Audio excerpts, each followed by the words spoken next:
Okay, I'm doing another quick project. I decided it was time to change out the anode rod on this. I've already loosened it. It goes right down there for your water heater. What that does is the anode, it attracts all the sediment instead of ruining your tank. And as you can see, it's eating this one up a bit. Sometimes you see them where they're almost non-existent. And what I'm going to do is I'm going to take that out. I'll probably hold on to it just to be safe. And I'm going to replace it with a fancy brand new one. And they're $7, I think. And now they make a fancy tube. Now, in the winter came along, I blew this out with an air compressor and did a good job. But as you can see, there's still some goop there. So I'm going to try just to push it out with a regular hose. I know they make an attachment that you put on a hose that'll get all in there.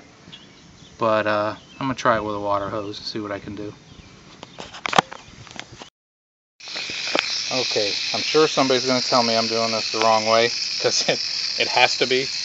But I've already done it a couple times. You can see it blew a lot of stuff out. I just took and shoved the hose right into where the anode goes and filled it out. And I have to be careful, because once it's full, it shoots that back out like a hose.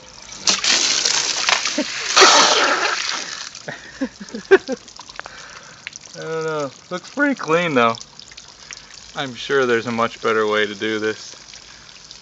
Hopefully I'm not causing any damage, but when you decide to do something that you really only have an idea of what you're doing, sometimes you make mistakes, but I mean, it's just water. Water goes in there anyways. But it cleaned a lot of that sediment out of there. So that's it for now. Okay, everybody, I got the new anode and I put plumber's tape on it like you're supposed to do. And I'm gonna go ahead and try to put it back in here, sitting on an extremely wet bench.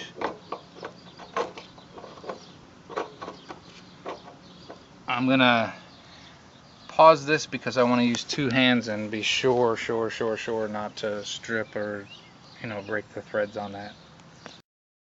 Okay, the new one is in, tightened, everything should be good. Again, this is the first time I've ever done this. I mean, it's pretty straightforward and simple. I don't know if what I did with the hose was a really wrong thing to do. I mean, it makes sense, water would clean it out. But if anybody has done this before or is thinking, what is that idiot doing? Please put it on the comments. Maybe maybe your help will stop somebody else from doing something wrong, or if I did it right, well, then at least I'll know I did it right. Thanks for watching. Hope this was helpful.